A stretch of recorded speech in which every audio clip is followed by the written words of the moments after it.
Hello dear student, welcome to my YouTube channel crack exams by Aarti ma'am.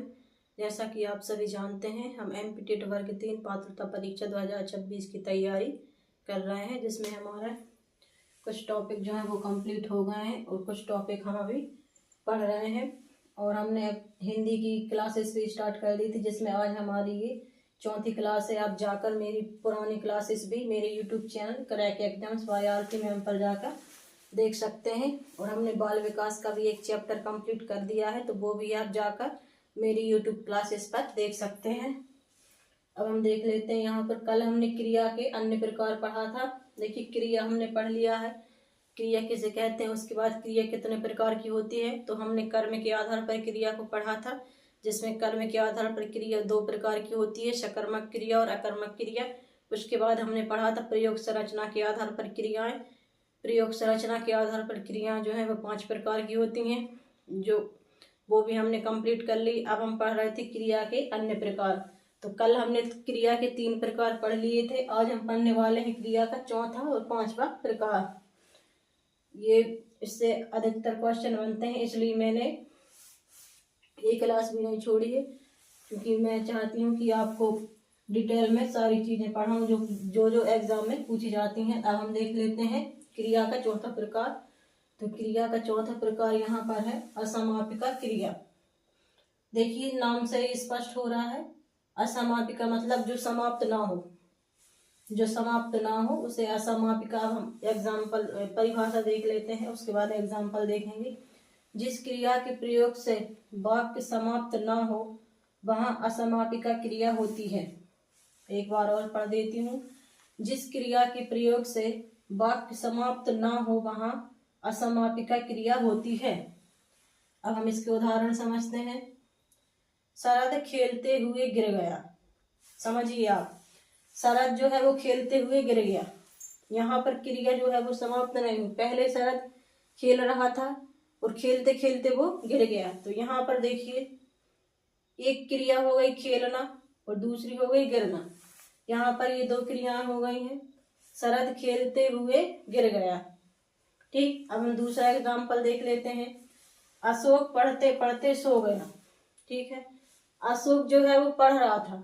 अगर हम बोलते हैं कि अशोक पढ़ता है, पढ़ रहा है, तो क्रिया वास्तव में चल रही है। जैसे हमने प्रेजेंट, पास्ट, फ्यूचर हम टेंस पढ़ते हैं, कोई भी वर्तमान भविष्य का जो पढ़ते हैं उसमें स्पष्ट रूप से हमको समझ में आता है कि अभी काम हो रहा है या होने वाला है या फिर हुआ था। तो यहाँ पर देखिए, अशोक पढ़ते पढ़ते सो गया। पहले अशोक क्या कर रहा था, वर्तमान का कार्य कर रहा था, मतलब वो पढ़ रहा था। ठीक है, उसके बाद उसकी पढ़ाई नहीं हुई कंप्लीट और वो सो गया। तो यहाँ पर देखिए 2 क्रियाएं हैं, पढ़ना और सोना। ठीक, पढ़ना और सोना, इससे भी आप ध्यान रख सकते हैं कि असमापिका क्रिया क्या है। एक तो सिंपल ये है कि एग्जाम्पल से साफ समझ में आ रहा है कि क्रिया यहाँ पर समाप्त नहीं हुई है। जैसे एक क्रिया चल रही थी, उसके बाद दूसरी क्रिया होने लगी, पहली क्रिया जो है वो समाप्त ही नहीं हुई यहाँ पर। तो यही परिभाषा में कहा गया है कि जिस क्रिया के प्रयोग से वाक्य समाप्त ना हो वहां असमापिका क्रिया होती है। शरद खेलते खेलते गिर गया, खेलते हुए गिर गया। अशोक पढ़ते पढ़ते सो गया। वह घर जाके बैठ गया। देखिए, घर जाना और बैठना, यहाँ पर भी 2 क्रियाएं हैं, घर जाके बैठ गया। ठीक, हमने तीनों एग्जाम्पल समझ लिए हैं। अब हम देखते हैं 5वां प्रकार। 5वां प्रकार, यहाँ पर इस पे आप डबल टिक कर लीजिए, क्योंकि ये मोस्ट इम्पोर्टेंट है। और क्रिया जो है वो हर मतलब व्याकरण जो है, व्याकरण में क्रियाएं, हिंदी व्याकरण जो है वो हर कंपटीशन एग्जाम में पूछी जाती है। आप किसी भी प्रतियोगी परीक्षा की तैयारी कर रहे हो तो वहां पर कुछ ना कुछ हिंदी पूछी जाती है। तो ये रंजित क्रिया यहाँ पर मोस्ट इम्पोर्टेंट है। इतने क्रिया के मुख्य प्रकार से क्वेश्चन नहीं आते, इतने इस रंजित क्रिया से क्वेश्चन आते हैं। देखिए कैसे, जिस क्रिया का प्रयोग किसी क्रिया पर बल देने के लिए किया जाता है उसे रंजित क्रिया कहते हैं। आई होप आपने पेपर पेन अपने पास में रखे होंगे और आप नोट कर रहे होंगे, क्योंकि ये मोस्ट इम्पोर्टेंट है। मैं आपको एक बार और बता देती हूँ। रंजित क्रिया, जिस क्रिया का प्रयोग किसी क्रिया पर बल देने के लिए किया जाता है उसे रंजित क्रिया कहते हैं। जैसे मुझे जाने दो, मुझे जाने दो, ठीक। यहाँ पर क्रिया पर जो है वो बल लग रहा है। मुझे जाने दो, मुझे करने दो, मुझे सोने दो, ठीक। यहाँ पर क्या है, क्रिया पर हम बल लगा रहे हैं, जोर दे रहे हैं, ठीक। शीतल ने कहा उसे खाने दो, ठीक। शीतल ने क्या कहा, उसे खाने दो। तो जहां पर जिस क्रिया का प्रयोग किसी क्रिया पर बल देने के लिए किया जाता है उसे रंजित क्रिया कहते हैं।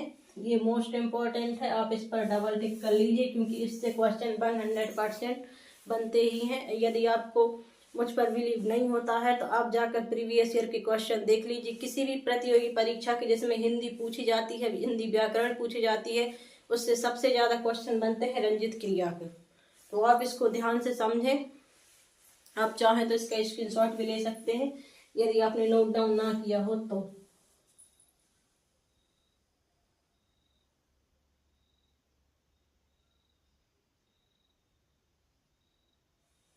आई होप आपने स्क्रीनशॉट ले लिया होगा। आज से हमारा क्रिया का जो टॉपिक है वो एंड हो गया है। आज हमने क्रिया की सारी प्रकार है वो पढ़ लिए हैं और इससे ज़्यादा क्वेश्चन क्रिया से नहीं बनते हैं। हाँ, बस ये है कि आपको परिभाषा समझकर एग्जाम्पल्स को समझना है क्योंकि एग्जाम्पल्स जो है वो रिपीट नहीं होते, वो समझने वाली चीज़ है। हमने एग्जाम्पल से बहुत अच्छे से समझ लिया है कि इस क्रिया का ये एग्जाम्पल है। कल से हम क्रिया विशेषण पढ़ने वाले हैं।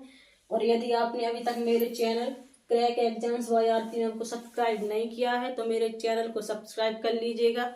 हमने बाल विकास का भी एक टॉपिक कंप्लीट कर लिया है और हिंदी का भी हमने आज एक टॉपिक कंप्लीट कर लिया है। आप मुझे कमेंट करके बताएं अब आगे आप किस विषय में पढ़ना चाहते हैं, किस विषय का कंटेंट आपको चाहिए, किस विषय को आप अच्छे से और अच्छे से पढ़ना चाहते हैं, ताकि हम कल से एक एक करके सारे विषय के जो है वो एक एक टॉपिक कंप्लीट करते जाएंगे। तो आप मुझे कमेंट करके जरूर बताइएगा आज कि कल से आप कौन सा टॉपिक पढ़ना चाहते हैं।